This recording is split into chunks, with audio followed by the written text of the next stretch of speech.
Welcome. I'm here to let you discover how you can put your sales on autopilot. So much about selling, but rather on how you make your customer buy instead, and how you can automate that whole process so you can do something better with your time. This is a system that I call Sales on Autopilot. So here we go. So here are you, and here is your customer. He is thinking about a lot of different things.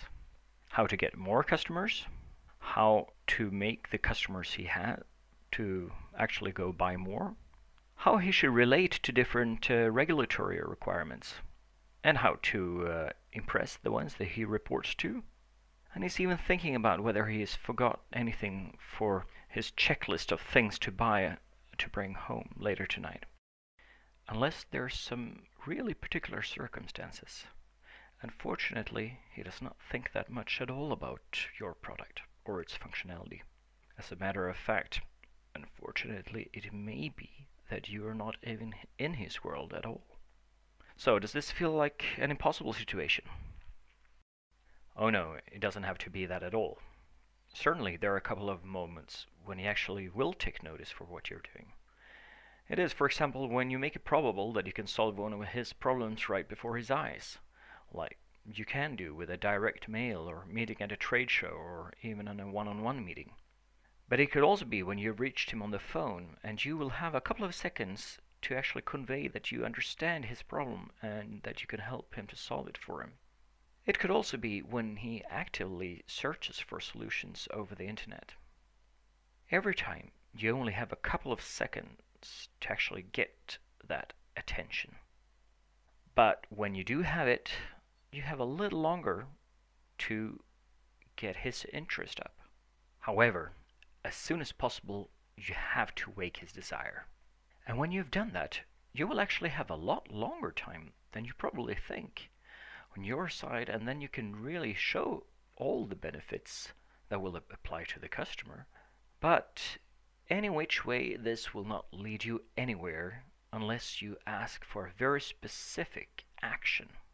This can be that the customer will actually buy something from you, but it does not have to be a purchase. As a matter of fact, particularly in business-to-business cases, it very rarely is that the customer will buy something at the very first encounter. And even in business-consumer cases, it may very well be that the customer perhaps will ask about more specific information. Perhaps the customer will want to attend a course or send a couple of employees to one. And it could be that the customer will say yes to a meeting on the web or in real life. It could also be that the customer will request a sample product sent to him.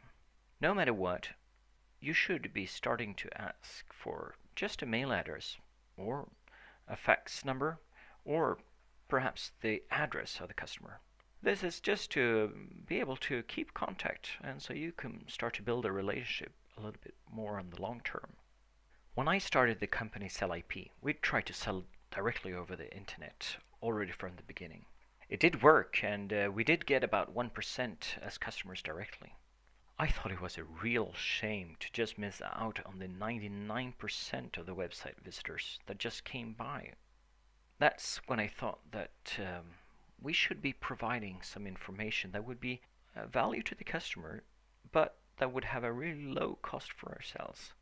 In our case, it was pure information, and we provided it through an email school where the customer, during the course of about 5 days, would get to know more about what we were doing, the history of it, and why we were good at it.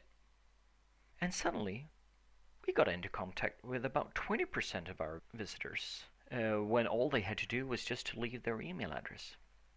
So, over the course of these first 5 days, we had increased the amounts of total purchases, or conversions that you normally call it, from 1% to 3%. And we still had the mail addresses for the ones that did not decide to buy anything these first days. And every month we had a newsletter out, and there would always be a couple more of these people that would purchase. So during the course of half a year, it turned out to be between 5 and 7% of all the original website visitors we had. So when you start to think about it in this way, you will notice that you will be able to spend a lot less time per customer before you know whether they are going to buy or not.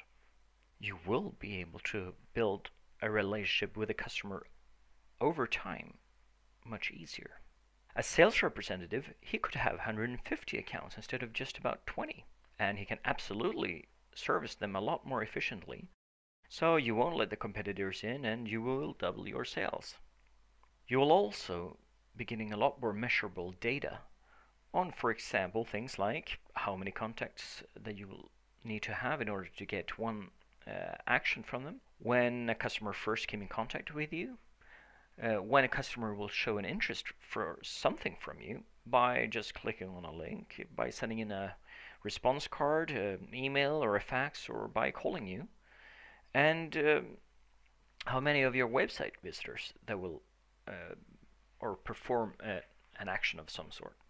You will get a chance to start and test different ways to sell and have measurable results that you can split test in order to constantly improve. And you can get many more contacts and much faster, and that will make you see much more quickly whether a campaign is particularly successful and can do with a greater investment, or the opposite, if a campaign won't work and you can correct the error as soon as possible. So all in all, it leads you to be able to pick the lowest hanging fruit first, which really increases cash flow and profits, and you will get richer a lot quicker that way. You won't have to sell. You will actually make your customer buy instead. Now, you may think that you could only be doing this over the internet, but actually that's not true, and it can definitely have an even more stunning effect if you do it over the phone or in personal meetings, if those ways are your primary way of interfacing with the customer. And the very best thing is that it can be made so easy for the customer and so little intrusive that the customer will really feel like he has bought something, not that he has been sold something that he didn't desire. So this is what you should do next. If you're subscribed for my email course on selling on Autopilot, you will get your next email already next business day, and there you will discover how you can start to calculate the effect it can have for you to automate your sales. If you haven't signed up for this free email course yet, then you definitely have to do that straight away. Just go to www.rudbergs.com and sign up directly. So see you already tomorrow. Bye.